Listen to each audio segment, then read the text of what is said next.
इसके बावजूद भी हम भारतीय हैं।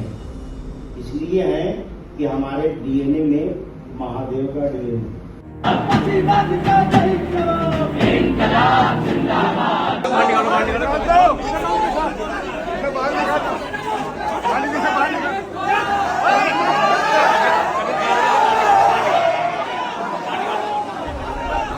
छात्रों के बीच और एडमिनिस्ट्रेशन के बीच, पुलिस के बीच झड़पें भी हुई और छात्र आरोप लगा रहे हैं कि कई लोगों के साथ मारपीट की गई। यहाँ तक कि जो महिलाएं हैं उनके साथ पुरुष जो पुलिस वाले थे उन्होंने धक्का मुक्की करने की कोशिश की। जब जामिया के वाइस चांसलर उस प्रोग्राम में ये कहते हैं कि हर हिंदुस्तानी के अंदर महादेव का खून है, तो बहुत ही ताज्जुब होता है। आप उस पर्टिकुलर आइडियोलॉजी से एफिलिएटेड होने के बावजूद आप जामिया के वाइस चांसलर हैं। आपकी एक जिम्मेदारी है, कि आप सबके साथ समान व्यवहार करें। और शर्म आनी चाहिए इन वाइस चांसलर्स को, जिस तरह से न सिर्फ कि वो अप्रूव होकर आ रहे हैं और जामिया मिलिया इस्लामिया में वाइस चांसलर बने हुए हैं, बल्कि पूरे तरीके से लेजिटिमाइज करने की, वैधता देने की कोशिश कर रहे हैं एक ऐसी संस्था को जो जामिया के एग्जिस्टेंस के ही, उसके वजूद के खिलाफ है। विरासत को जामिया अपहोल्ड करते हैं, जो अंग्रेजी हुकूमत के विरोध करने का, और जहाँ भी जुल्म होता है, जहाँ भी उत्पीड़न होता है, उसके खिलाफ खड़ा होने का एक विरासत जामिया रखता है। लेकिन आरएसएस का विरासत हम जानते हैं क्या है।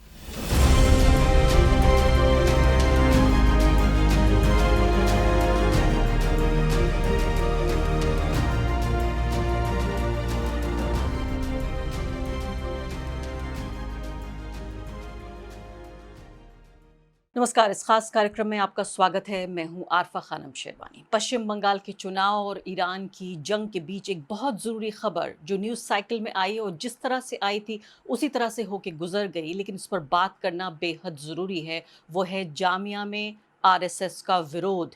जी हाँ, जामिया मिलिया इस्लामिया में, दिल्ली की यूनिवर्सिटी जामिया मिलिया इस्लामिया, जहाँ के आरएसएस के 100 साल मनाने का कार्यक्रम हो रहा था एक युवा संगठन के नाम से।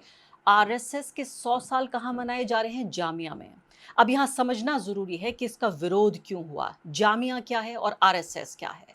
पहली बात तो, जब से इनके 100 साल पूरे हुए हैं, पूरे देश भर में एक तरह से एक राष्ट्रीय उत्सव की तरह इस कार्यक्रम को मनाया जा रहा है। कोई ज़रा इनसे पूछे तो किस बात के 100 साल मना रहे हैं आप? बंटवारे की राजनीति के 100 साल, हिंदू मुस्लिम सिख ईसाई के बीच दरार पैदा करने के 100 साल, हिंदुस्तान को उसके जो फाउंडिंग प्रिंसिपल्स हैं, यानी जो बुनियादी सिद्धांत हैं, उनसे अलग करने के 100 साल, अंग्रेज़ों से माफ़ी मांगने के 100 साल। जी हाँ, 100 साल मनाए जा रहे हैं। छात्रों के बीच और एडमिनिस्ट्रेशन के बीच, पुलिस के बीच झड़पें भी हुई और छात्र आरोप लगा रहे हैं कि कई लोगों के साथ मारपीट की गई। यहाँ तक कि जो महिलाएं हैं उनके साथ पुरुष जो पुलिस वाले थे उन्होंने धक्का मुक्की करने की कोशिश की। ये तमाम चीज़ें छात्र कह रहे हैं। अभी कुछ ही मिनटों में आप सुनेंगे छात्रों की भी आवाज़, लेकिन सबसे ज़्यादा अहम बात यह है कि आरएसएस का विरोध क्यों हो रहा है। आज जानते हैं, आजकल आप किसी भी विश्वविद्यालय चले जाइए, ये कोई राज की बात नहीं है, मैं आपको बताने जा रही हूँ, वहाँ पर किसी लेक्चरर का अपॉइंटमेंट भी नहीं हो सकता बिना आरएसएस के अप्रूवल के। लेक्चरर का, यानी पहली पोजीशन, असिस्टेंट प्रोफेसर का भी नहीं हो सकता अपॉइंटमेंट बिना आरएसएस के अप्रूवल के। इस वक्त देश के तमाम जो बेशतर केंद्रीय विश्वविद्यालय हैं उनमें आरएसएस अपॉइंटेड वाइस चांसलर ही हैं। और जामिया मिलिया इस्लामिया, बहुत दुख के साथ कहना पड़ रहा है, अलीगढ़ मुस्लिम यूनिवर्सिटी, इन दोनों माइनॉरिटी इंस्टीट्यूशंस में भी आरएसएस के अप्रूव्ड वाइस चांसलर हैं। और शर्म आनी चाहिए इन वाइस चांसलर्स को, जिस तरह से न सिर्फ कि वो अप्रूव होकर आ रहे हैं और जामिया मिलिया इस्लामिया में वाइस चांसलर बने हुए हैं, बल्कि पूरे तरीके से लेजिटिमाइज करने की, वैधता देने की कोशिश कर रहे हैं एक ऐसी संस्था को जो जामिया के एग्जिस्टेंस के ही, उसके वजूद के खिलाफ है। जी हाँ, सबसे ज़्यादा हैरानी की बात यह है कि जामिया मिलिया इस्लामिया में आकर आप अपने 100 साल मना रहे हैं एक ऐसी संस्था जो उसके वजूद के खिलाफ है, जो उसके माइनॉरिटी इंस्टीट्यूशन का जो कैरेक्टर है, जो भारत का संविधान जिस बात की इजाज़त देता है कि अलीगढ़ मुस्लिम यूनिवर्सिटी या फिर जामिया मिलिया इस्लामिया इस तरह के संस्थान बनाए जाएं और चलाए जाएं माइनॉरिटीज़ के ज़रिए, ताकि उनमें जो माइनॉरिटी कल्चर ट्रेडिशंस हैं वो पनप सके और भारत जो एक विविधताओं वाला देश है वहाँ पर इस तरह की यूनिवर्सिटीज़ हों। जामिया मिलिया इस्लामिया यानी कि एक रेजिस्टेंस, प्रतिरोध की आवाज़, जिस आवाज़ को हमने 100 साल से ज़्यादा पुरानी ये यूनिवर्सिटी 1920 में स्थापित हुई, तब भी प्रतिरोध की आवाज़ से निकली हुई यूनिवर्सिटी, उसके बाद 100 साल बाद जब एनटीसीए एनआरसी प्रोटेस्ट हुआ, तब भी हमने देखा कि यही वो विश्वविद्यालय था जो पूरे देश में सबसे पहले जहाँ से आवाज़ निकली और पूरे देश तक जिसकी गूंज गई, वो था जामिया मिलिया इस्लामिया।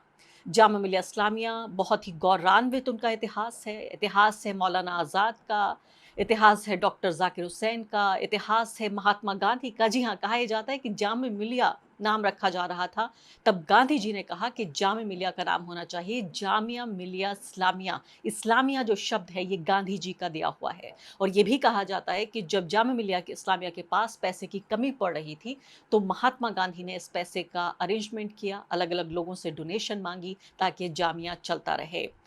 जामिया मिलिया इस्लामिया महात्मा गांधी का जो नॉन कॉपरेशन मूवमेंट था, इसके अलावा पूरी दुनिया में जो खिलाफत मूवमेंट चल रहा था, उससे उपजा हुआ एक इंस्टीट्यूशन है। एक ऐसी आवाज़ जो महात्मा गांधी ने जब ये कहा था कि जो कॉलोनियल एजुकेशन है, यानी अंग्रेज़ों के ज़माने की जो एजुकेशन थी, वो हमारे इंस्टीट्यूशंस पर थोपना चाहते थे, महात्मा गांधी ने इसका विरोध कर किया। उसी दौर में अपने भारतीय देसी शिक्षा की उपज होनी चाहिए, उससे निकले हुए इंस्टीट्यूशंस होने चाहिए, उसी से निकला जामिया मिलिया इस्लामिया। कुछ ही पलों में और इतिहास आपको बताऊंगी, लेकिन यहाँ शर्मनाक बात यह है कि जामिया मिलिया इस्लामिया के वाइस चांसलर कह रहे हैं कि हर हिंदुस्तानी के मन में महादेव रहते हैं। आप सोचिए, एक ऐसा देश जिसका संविधान कहता है कि वो धर्मनिरपेक्ष है, एक ऐसा इंस्टीट्यूशन जिसका इंस्टीट्यूशन का खुद का कॉन्स्टिट्यूशन, खुद का जो गाइडलाइंस है, वो कहते हैं कि एजुकेशनल इंस्टीट्यूशन माइनॉरिटीज़ ने स्थापित किया और उनके ज़रिए चलाया जाता है, लेकिन ये सेक्युलर है, ये लिबरल है। यहाँ किसी भी धर्म का झंडा बुलंद नहीं होता, ना इस्लाम का, ना हिंदू धर्म का। ना यहाँ इस्लाम की बात होनी चाहिए वाइस चांसलर के स्तर पर, ना ही हिंदू धर्म की। वो व्यक्ति कह रहा है कि महादेव हर हिंदुस्तानी के दिल में बसते हैं। देख लेते हैं। लोग हैं, उनकी परंपराएं अलग है। यहाँ पे जितने लोग बैठे हुए हैं, हमको ये नहीं लगता कि सबों की मातृभाषा एक होगी, हमको ये नहीं लगता कि सब जो है एक ही संस्कार के होंगे, एक ही संस्कृति में ज्योग्राफिकली बता रहा हूं, एक ही जगह के होंगे, उनका धर्म भी अलग होगा। इसके बावजूद भी हम भारतीय हैं, इसलिए हैं कि हमारे डीएनए में महादेव का डीएनए। तुमने कम्युनिज्म को देखा, सोशलिज्म को देखा, कैपिटलिज्म को देखा, एक बार जरा हमारा सनातनिज्म को भी देखो, मौका तो दो। पूरे भारतवर्ष, पूरे विश्व में हम हैं, इसलिए कहा सर्वे भवन्तु सुखिनः, सर्वे सन्तु निरामया। पूरे संस्कृति को आप पढ़ लीजिए, हर आदमी बोल रहा है मैं अच्छा हूं, वो खराब है, मैं अच्छा हूं, वो खराब है, मैं अच्छा हूं, वो खराब है। हमने कहा कि बुरा जो देखन में चला, बुरा न मिलिया, जो मन देखा आप में उससे बुरा। और आगे बढ़ने से पहले एक अदना सी गुजारिश कि आप मेंबर बनिए मेरे चैनल का आरफा खानम शेरवानी।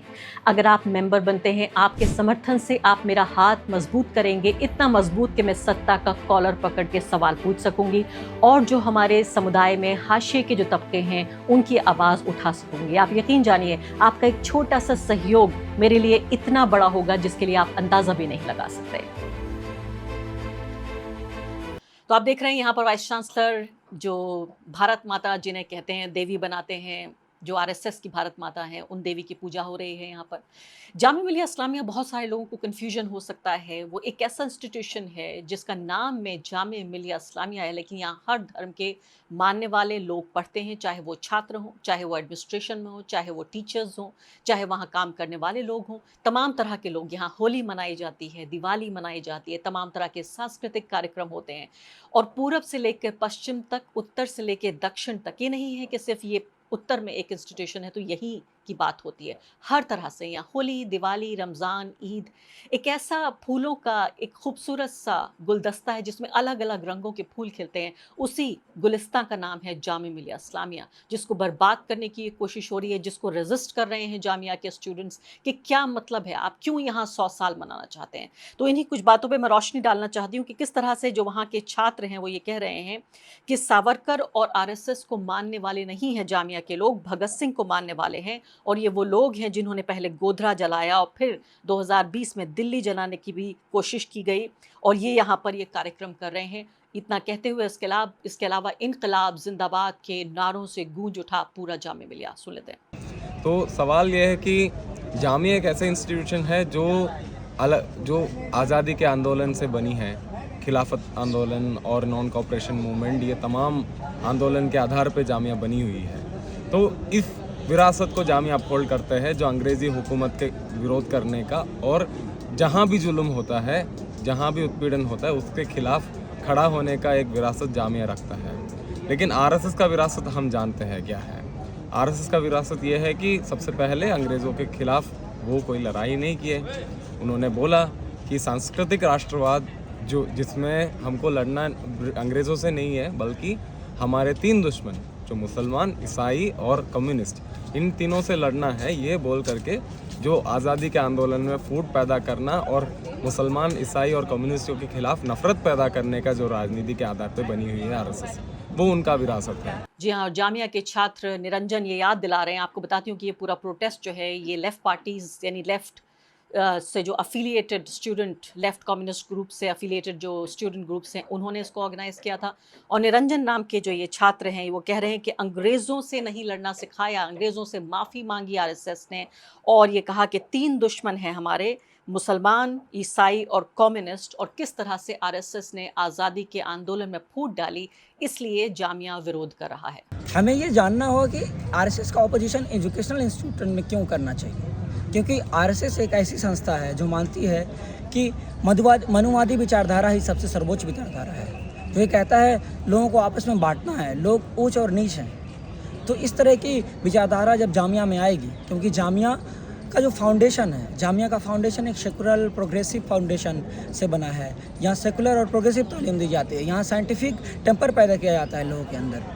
लेकिन जब जामिया के वाइस चांसलर उस प्रोग्राम में ये कहते हैं कि हर हिंदुस्तानी के अंदर महादेव का खून है, तो बहुत ही ताज्जुब होता है, क्योंकि वो उस जगह खड़े होकर कहते हैं जहाँ पे जेनेटिक इंजीनियरिंग से रिलेटेड एक कोर्स पढ़ाया जाता है। वो फैकल्टी ऑफ इंजीनियरिंग में वो खड़े होकर वो बात करते हैं। तो ये कितना अनसाइंटिफिक है कि हमारे वाइस चांसलर, हमें पता है कि वाइस चांसलर की नियुक्ति अभी किस तरह से हो रही है, लेकिन आप उस पर्टिकुलर आइडियोलॉजी से एफिलिएटेड होने के बावजूद आप जामिया के वाइस चांसलर हैं। आपकी एक जिम्मेदारी है, कि आप सबके साथ समान व्यवहार करें। आपकी एक जिम्मेदारी है कि आप न्यूट्रल रहें और इस जो साइंटिफिक टेम्परमेंट है उसको बढ़ाएं, जो प्रोग्रेसिव एजुकेशन है उसको बढ़ाएं, जो सेकुलर तालीम है जो कि जामिया की विरासत रही है उसको आगे बढ़ाएं, जो कि हमारे वाइस चांसलर उसके टोटली अपोजिट नज़र आए कल आरएसएस के प्रोग्राम में। तो यहाँ सबसे बड़ी बात यही है कि बचे खुचे जो डेमोक्रेटिक स्पेसेस हैं यहाँ पर भारत में, हर जगह आप जानते हैं, चाहे वो एजुकेशनल इंस्टीट्यूशंस हों, चाहे वो पॉलिटिकल स्पेसेस हों, चाहे वो मीडिया के स्पेसेस हों, हर जगह आरएसएस का कब्जा है। और इसीलिए वो चाहता है कि ऐसी जगहों पर खासकर जिनको सेक्युलर, लिबरल, डेमोक्रेटिक जगहें कहा जाता है, वहाँ आरएसएस अपना कब्जा कर ले। और यही उन्हीं स्पेसेस को बचाने का ये पूरा प्रतिरोध, ये पूरी कोशिश है। जामिया मिलिया इस्लामिया 1920 में अलीगढ़ में स्थापित हुआ था, उसके बाद फिर उसको दिल्ली लाया गया, और जो नॉन कॉपरेशन मूवमेंट था उसका ये हिस्सा था। जब जो एजुकेशनिस्ट थे उस दौर के, उन्होंने ये कहा कि हमें एक नॉन कॉलोनियल यानी अंग्रेज़ों का नहीं, अपनी शिक्षा के हिसाब से, अपनी हमारी जो वैल्यूज़ हैं उनके हिसाब से हमें शिक्षण संस्थान चाहिए। हकीम अजमल ख़ान, मुख्तार अहमद अंसारी और बाद में ज़ाकिर हुसैन, डॉक्टर ज़ाकिर हुसैन जैसे नाम जुड़ गए, जो कि बाद में भारत के राष्ट्रपति भी बने। जी हाँ, 1925 में जामिया को दिल्ली शिफ्ट किया गया, और आप जानते हैं ओखला यानी जामिया नगर का ये पूरा जो इलाका कहलाया जाता है, और उसी के इर्द गिर्द एक घनी आबादी, लाखों लोगों की घनी आबादी, उसमें ज़्यादातर मुसलमान हैं, वो रहते हैं, वो भी बस गई जामिया के इर्द गिर्द। यानी पूरा एक डाइवर्सिटी का, मैं कहूँगी, एक अलग माहौल यहाँ पर हो गया। इसके बाद 1988 में जामिया को भारत की सरकार ने सेंट्रल यूनिवर्सिटी का दर्जा दे दिया, और अब जो है फ़िलहाल एक टॉप इंस्टीट्यूशंस में जामिया को गिना जाता है। आर्ट्स है, मीडिया है, इंजीनियरिंग, लॉ, कई इस तरह के कोर्सेज हैं जो बहुत मशहूर हैं। पूरे हिंदुस्तान से छात्र यहाँ आते हैं, दुनिया भर से भी आते हैं यहाँ पढ़ाई करने के लिए। और आप जानते हैं कि मैं फिर से आपको याद दिलाना चाहती हूँ कि जब पूरे देश में सबसे पहली आवाज़ नरेंद्र मोदी और बीजेपी सरकार और ख़ासकर आरएसएस की वो तमाम जो साजिशें थीं, जो भारत को एक हिंदू देश, एक धर्म के नाम पर बनाए जाने वाले देश के तौर पर तब्दील करने की जो कोशिश की, उसका सबसे बड़ा जो रेजिस्टेंस है वो जामिया मिलिया इस्लामिया से आया। और यहाँ पर कहते हुए मैं गौरवान्वित महसूस कर रही हूँ कि किस तरह से वो छात्र, आप सोचिए कि ये छात्र 5-5 साल जामिया के छात्र, उनके एलुमनाई एसोसिएशन के लोग जेल में रहे। और मैं दाद देती हूँ उनकी हिम्मत को, उनके हौसले को और उनकी उन वैल्यूज़ को जिसकी वजह से ये छात्र आज भी बाहर निकलकर विरोध प्रदर्शन कर रहे हैं, क्योंकि आप जानते हैं कि ये सरकार किसी भी तरीके का विरोध बर्दाश्त नहीं करती। एनटीसीए एनआरसी मूवमेंट में भी किस तरह से साजिश करके इन छात्रों को, और मैंने कहा पूर्व छात्रों को भी, जेल भेजा गया। इनकी जो मैं कहूँगी वेलफेयर है और जान माल है उसको सीधे तौर पर रिस्क है। उसके बावजूद भी ये छात्र इन डेमोक्रेटिक वैल्यूज़ के लिए जो भारत का संविधान हमें सिखाता है, जो जामिया मिलिया इस्लामिया के फाउंडिंग प्रिंसिपल्स सिखाते हैं, महात्मा गांधी का जामिया, मौलाना आज़ाद का जामिया, हकीम अजमल ख़ान का जामिया, डॉक्टर ज़ाकिर हुसैन का जामिया, जी हाँ, उस जामिया की रक्षा करने की ये छात्र पूरे तरीके से कोशिश कर रहे हैं और जामिया को बचाने की कोशिश कर रहे हैं। जामिया का जो मेन कैरेक्टर है, यानी पूरा एडमिनिस्ट्रेशन जो है पूरे तरीके से हिंदुत्व के खेमे में और हिंदुत्व के पूरे झोल में चला गया है और उसी से बचाने की ये छात्र कोशिश कर रहे हैं।